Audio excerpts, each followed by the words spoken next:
Back in 2014, I was just starting to create content for this platform, hovering over Gary's Mod and whatever indie games I could find and could work with Fraps.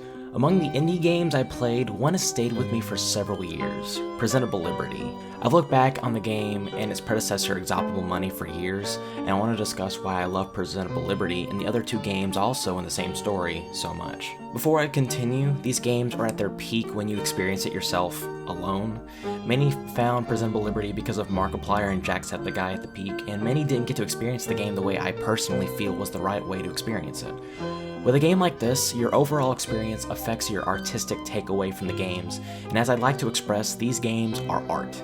So play the games, watch them, or skip that and listen on. Also, Gracie Fitzpeter, I really hope I'm saying her name right, has a fantastic video on this subject, and it gives a very good summary of the games and Wertpol, the creator.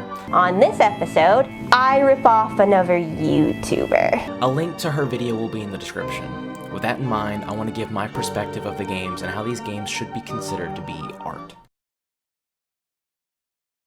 If you're coming into this video blind, we need to talk about the games themselves. According to Game Jolt 6 years ago, Wertpol created Exoptible Money, the game made before Presentable Liberty. You play a non-cookie clicker where you have a box that prints whatever you put into it. Like Presentable Liberty, this game takes about an hour and a half to complete, but the letters are more lackluster with only 2 characters that send you letters. Although this game isn't as groundbreaking as its sequel, it does help establish the world and some history for Presentable Liberty. The only ending to this game is the immediate death of the player, Madam Sinclair, and the inevitable death of humanity at the hands of Dr. Money.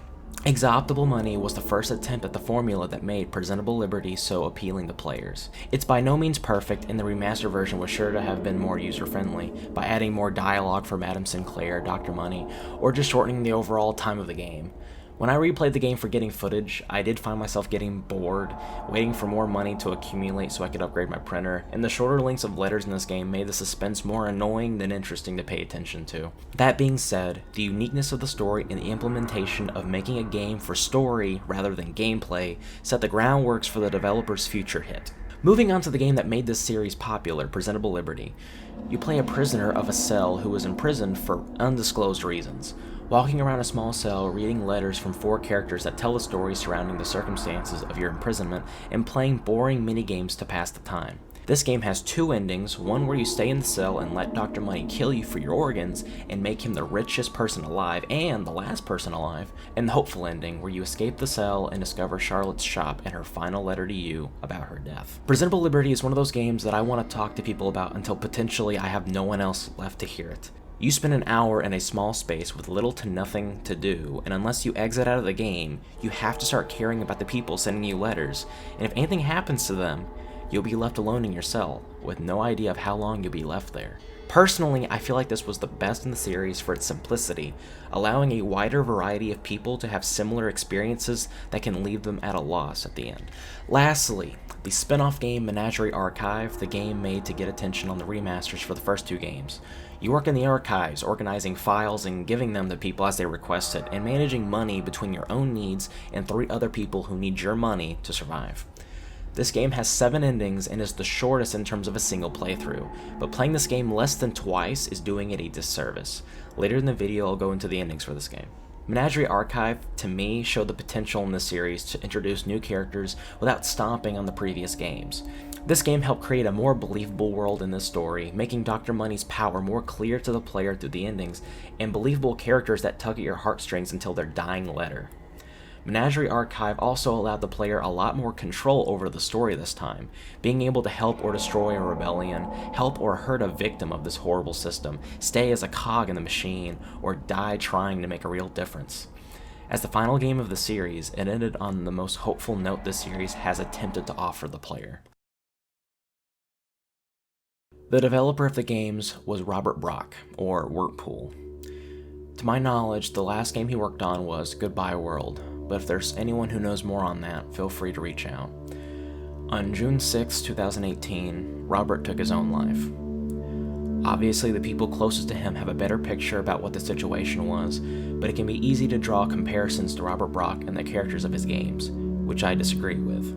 Regardless of the effect his games have had on people, positive or negative, none of his characters were real. but he was. It's important to remember that many people knew Robert Brock as a game developer, as have I, but that wasn't the complete picture. In another art game, The Beginner's Guide, Davey Wreden made assumptions of Coda because of how Coda designed his games, which contributed to the big disconnect between the characters at the end of the game. It can be easy to try to diagnose someone with problems from their creations, but it can be just as harmful to incorrectly assume someone's issues. Despite how advanced our society has gotten, we are still vastly at a loss with dealing with the mind. However, what we can remember to do is to be there for each other.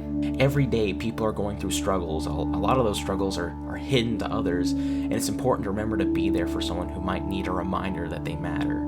So please, aspire to be that reminder.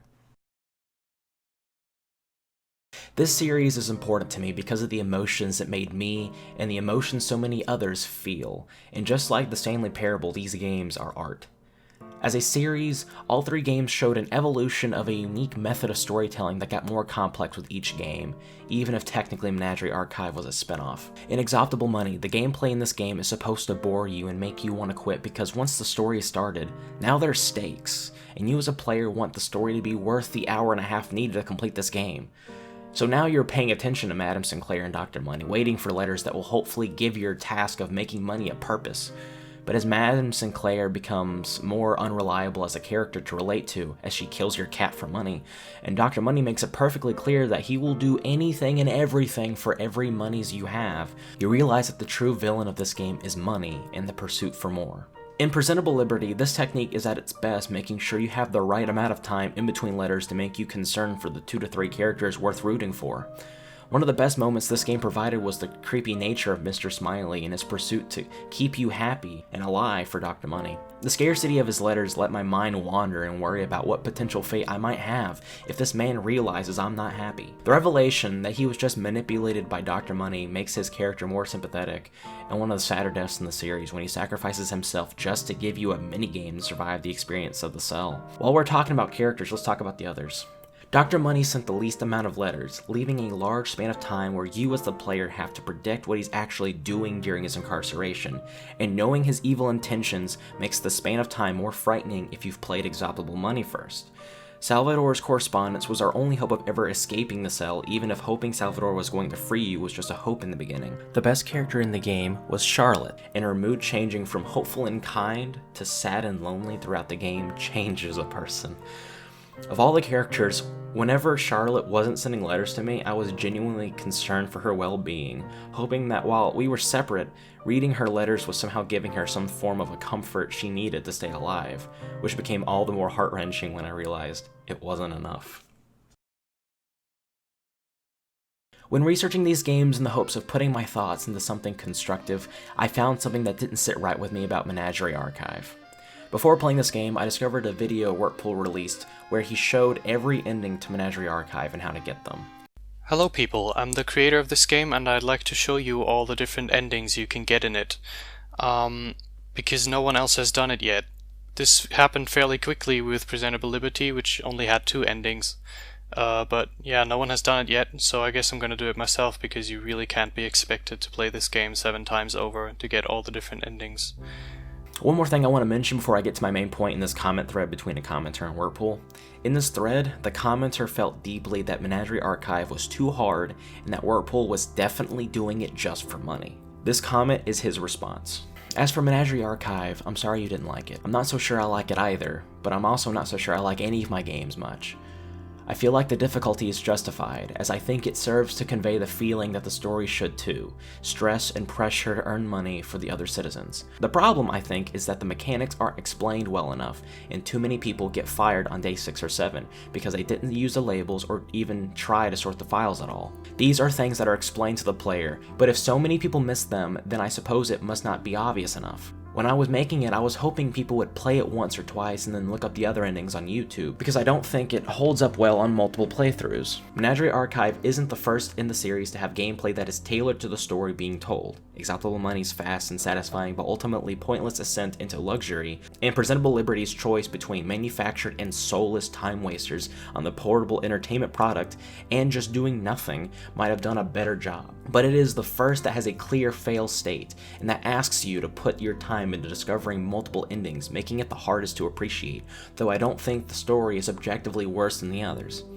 I think that if you have the full picture of how the story works and can work, or get a good ending in your first or second playthrough, it's quite good.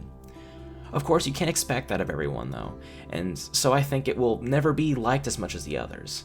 It was the game that took the longest and was the most complex to make, but it simply doesn't show in the final product, so I suppose it wasn't worth it. Exoptable Money and Presentable Liberty were extremely linear games that didn't ask anything of the player but their time, and finishing them once would basically mean you've seen everything there is to see. This isn't the case with Menagerie Archive, and 3 to 4 of the 7 endings don't warrant a second playthrough in my opinion.